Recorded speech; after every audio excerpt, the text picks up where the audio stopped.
On Monday morning we were sitting at the kitchen table. After breakfast I was sipping coffee and leafing through the latest kommersant when Katya suddenly spoke up.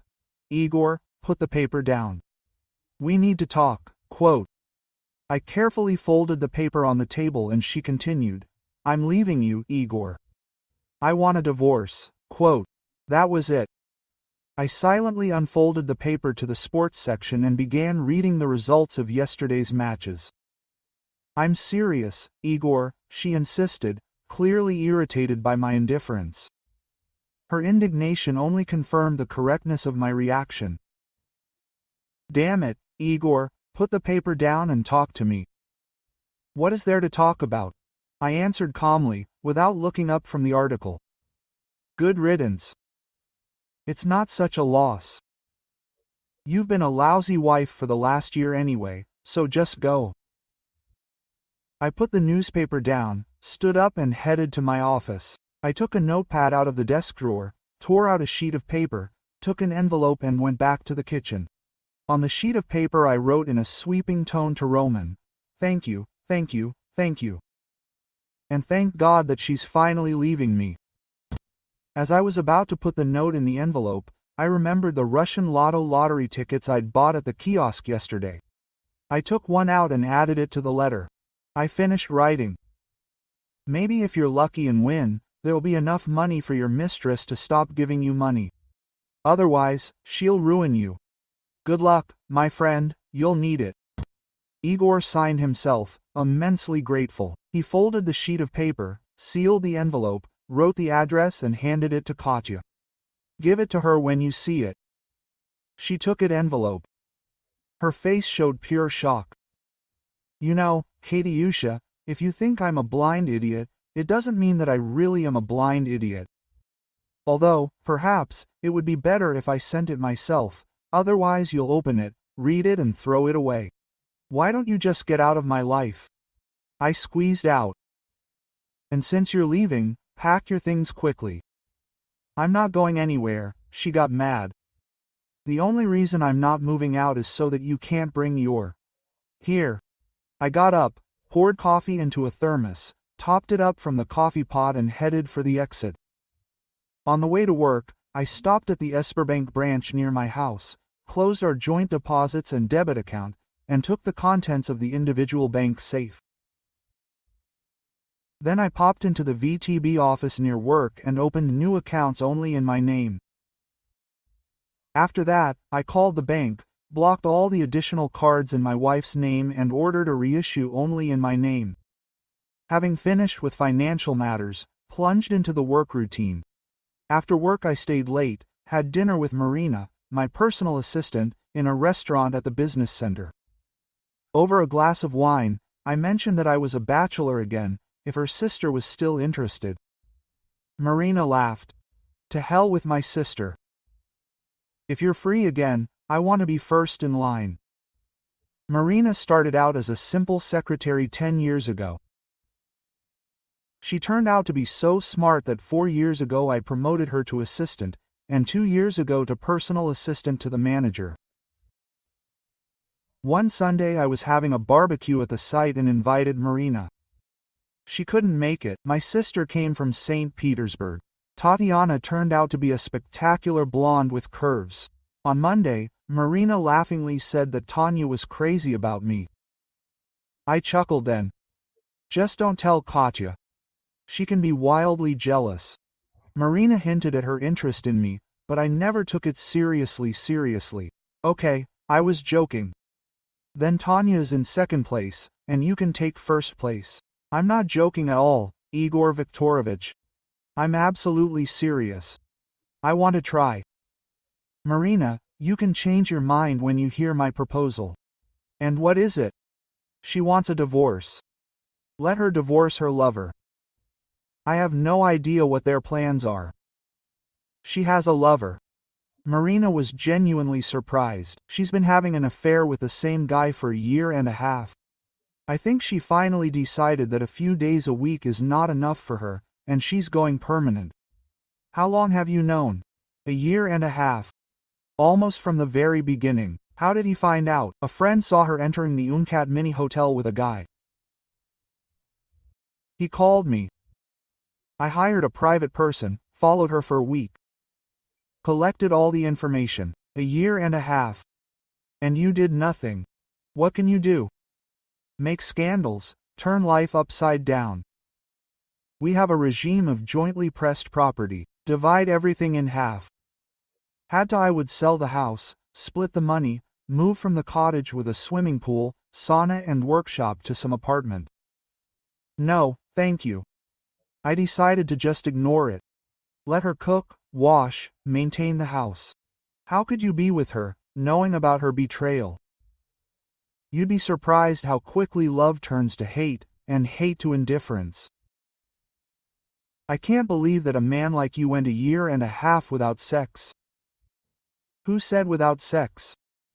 While Katya was offering, I didn't refuse. My purity decreased, of course, and I didn't touch her on the days when I knew she was with him. I just stopped making love, only sex. Do you know why she did it? I have no idea. And it's unlikely that he was the first. Do you think there were others? I don't know for sure. But in 10 years of marriage, she entered a certain state 4 times. She behaved exactly the same way as she had for the last 1.5 years with this affair. Just a guess, but I bet the reason is the same. If she hadn't been spotted and I hadn't been informed, I would still have taken her behavior for another female blage. Maybe I'm wrong, but it doesn't matter. I know about this relationship for sure, enough to understand. She's a cheater. What are you going to do now? I'll wait and see what she does. I closed the accounts, blocked the cards. I told her to get out. She wanted a divorce, let her get a divorce. She doesn't earn enough to support herself and pay a lawyer. She'll have to beg for money from her lover. Will she give the question?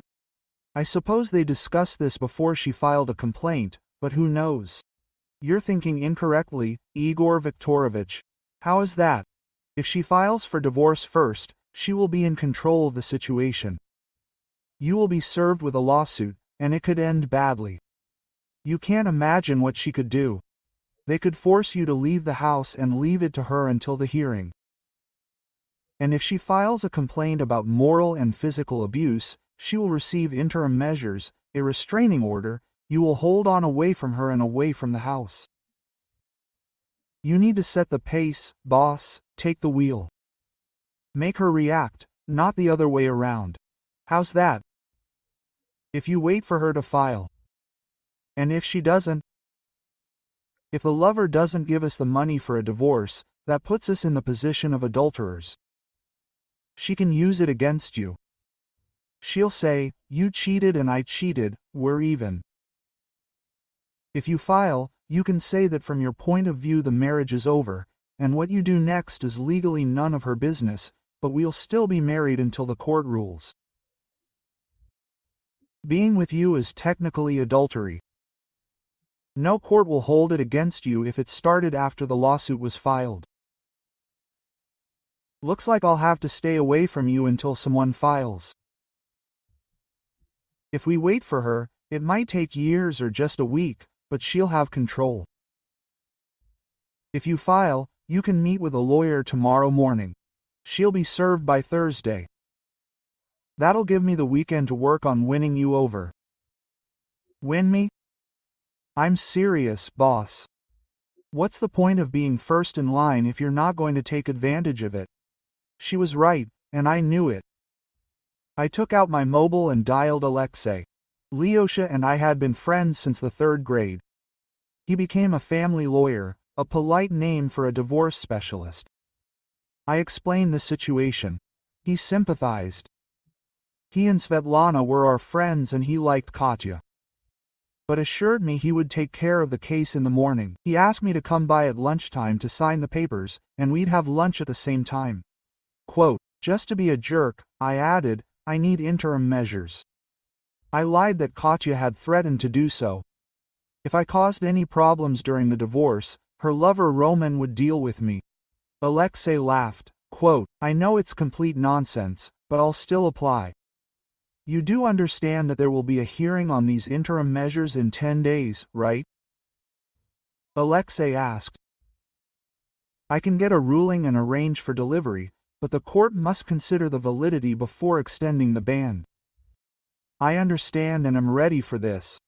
But the main thing now is to evict her from the house and not let her in for some time. We don't have children, so she has no real grounds for using the house during the divorce. I adhere to the principle of possession of the 9 decadent right. The judge will have no reason to evict me and let her in. That's what I'm striving for. This morning I told her to get out, but I don't know what I'll find at home. Maybe she'll leave, maybe she'll stay. Where are you planning to give it to her? At work. Any chance of reaching an amicable agreement? None. Then see you tomorrow. I hung up and looked at Marina across the table. What do you have planned for me for the weekend? She outlined her ideas. It sounded very tempting. When I returned home, Katya was sitting at the kitchen table, looking through some papers. Why are you still here? I asked, getting a beer from the fridge. This is my home too. I'm staying until we agree otherwise. If you don't like my company, you can move out yourself. Not in this life. Sit down. Let's discuss what to do next. There's nothing to discuss. I know what I'm going to do, and I don't care about your plans. There are things that need to be decided, Igor. No, Katya, it's simple. If you want a divorce, go ahead. Hire a lawyer, file a lawsuit, pay the legal costs. I'll fight for every little thing. We have a jointly held property regime. Everything is split in half. We'll have to decide who gets what in this mess. I'll drag out the process so that your lawyer's bills grow. They don't work for free, you know. Do you want a coffee table? I want one too. The sofa. Sorry, Katya. It has great sentimental value for me. Why did you suddenly become like this? You didn't even show any emotion when I told you about the divorce. You just told me to pack up and leave. I looked at her in the eyes and took a chance. The first 3 times I let you go because you didn't want a divorce. I loved you enough to keep quiet and stay because you always came back. She turned away when I mentioned the 3 times. That confirmed my suspicions. It's hard to say why I stayed.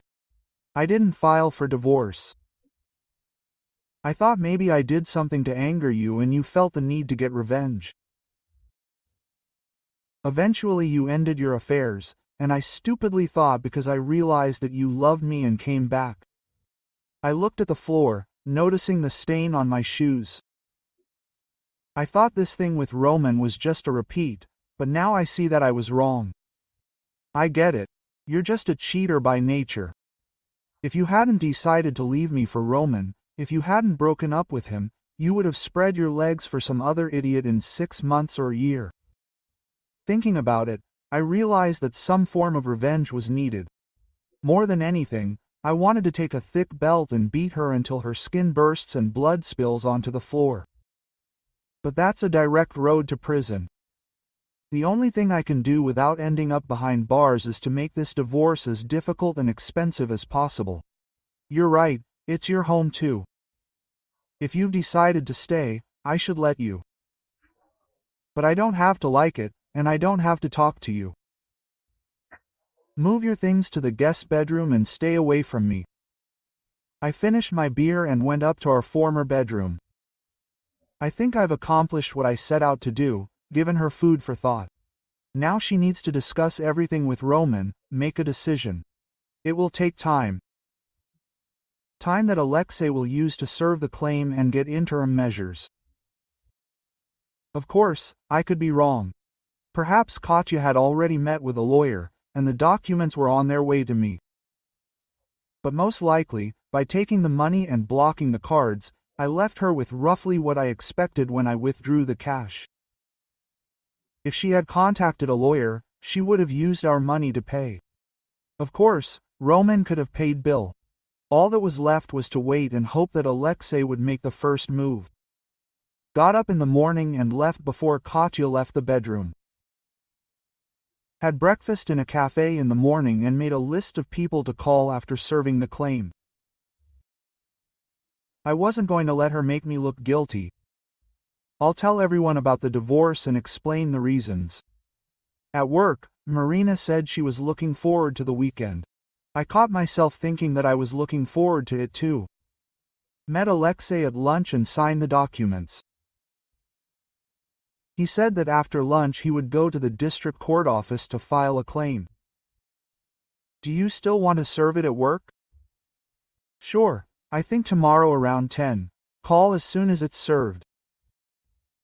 I want to change the locks before she gets home. Returned to the office, agreed to take the next day off. Called a locksmith, signed up for an urgent call. It cost more, but it was worth it. At home, Katya's car was parked in the driveway, but she apparently decided not to get in the way feet. I didn't see her. In the morning I left early again and had breakfast in the morning. The waitress Nastia asked, "Where is Katya? I always saw you together, and then 2 days in a row alone. You won't see each other again. We're parting ways." "I see," she said, taking the order and putting the check on the table. On the back, she wrote her phone number. Not the restaurant's, but her personal one. I was speechless. 2 women had shown interest in 2 days. So why wasn't I good enough for my own wife? I'll never know because I'll never ask. I drank coffee, read the morning commerçant, waiting for Katya to leave for work. Then I went home and started packing her things, moving them to the garage. At 10:15, Alexei called. The documents were handed over. I called the mechanic.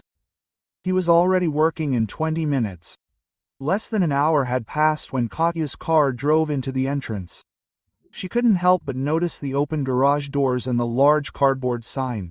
"Katya, all your things are in the garage." She stood there, staring at the sign, then tried to enter the house. Of course, the keys didn't fit. She rang the doorbell. I didn't answer. In the end left. I looked into the garage, took a couple of bags. 2 minutes after she left, my mobile rang. "Hi, you bastard." Katya started. "Did you deliberately want to embarrass me in front of my colleagues? This is better than letting you humiliate me in front of mine. What kind of nonsense is this with the restraining order?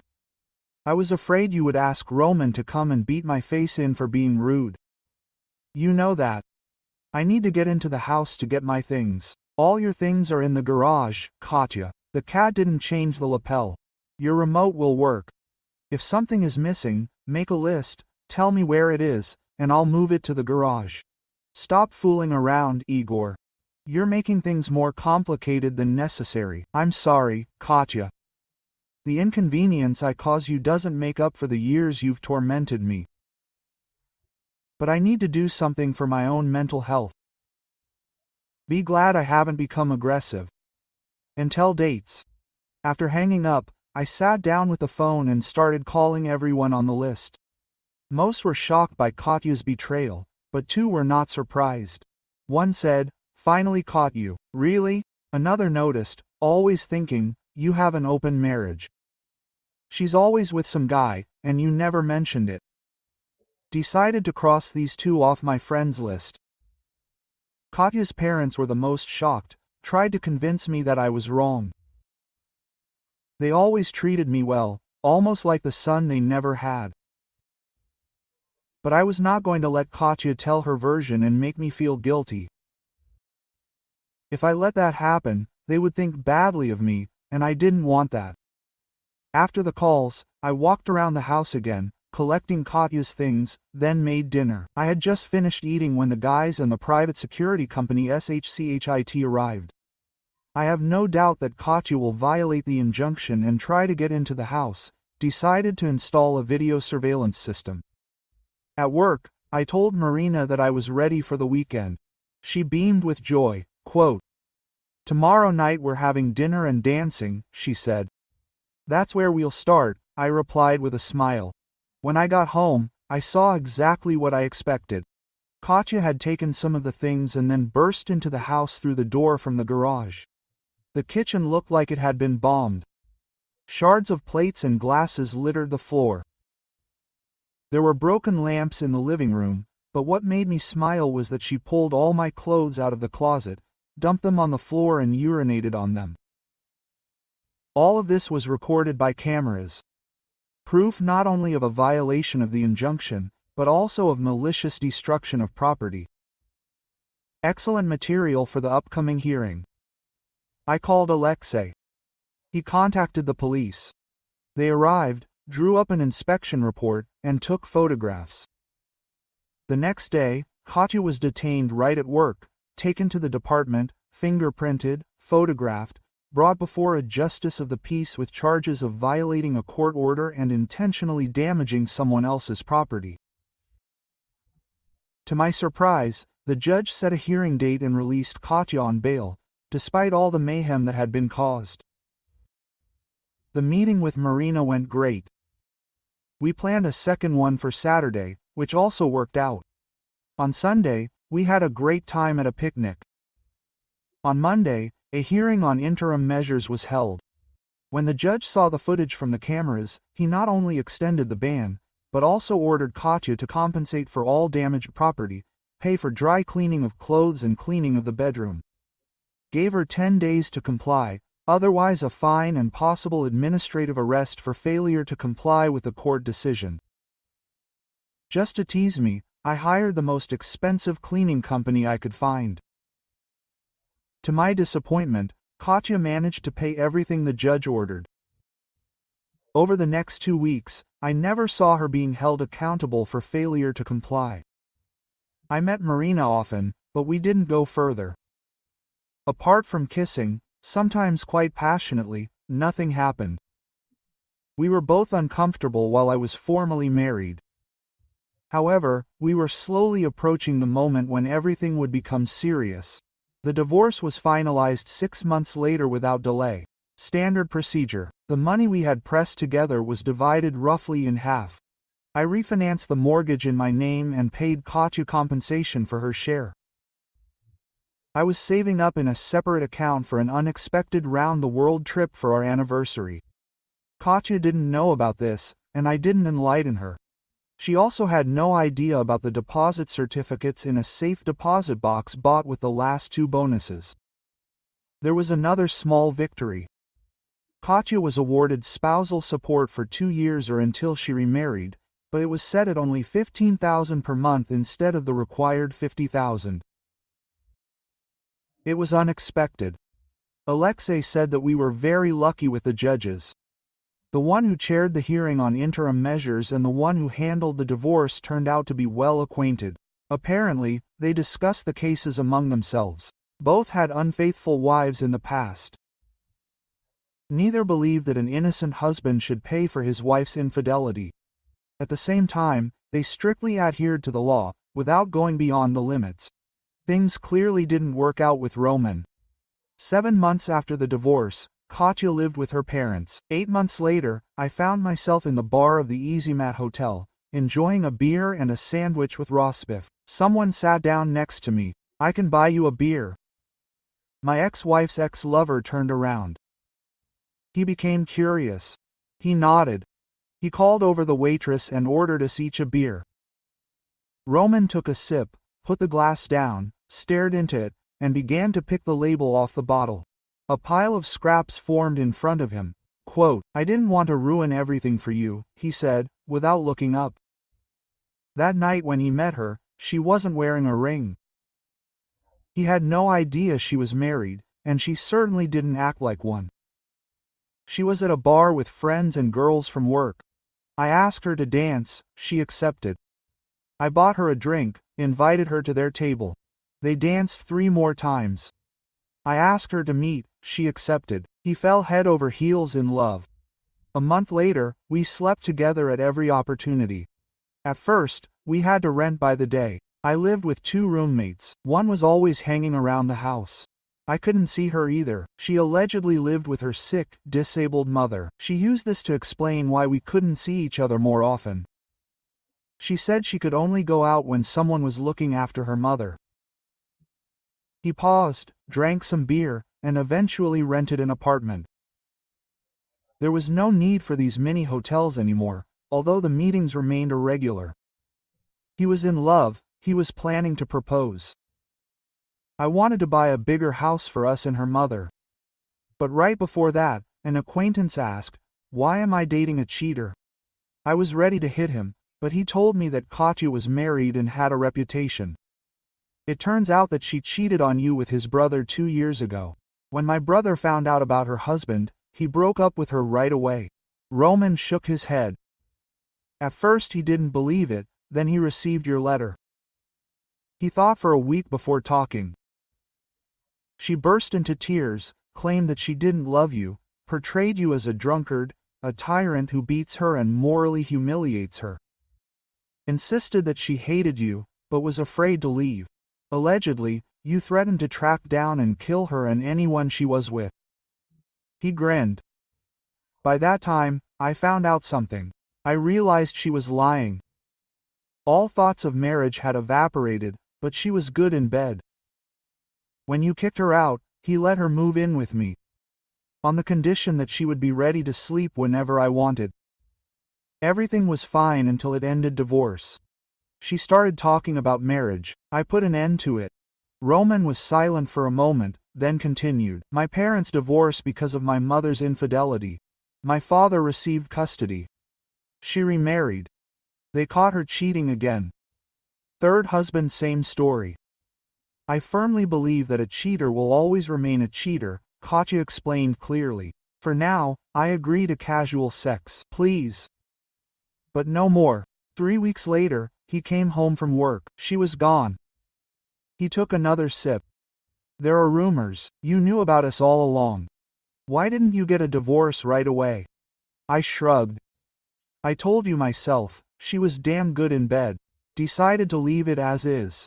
Sex, plus someone cooks, cleans, does the laundry. It probably would have continued like this if she hadn't announced her departure and divorce. Roman finished his beer, stood up, took something out of his pocket, put it on the counter, and pushed it towards me. What is this? The lottery ticket you gave me.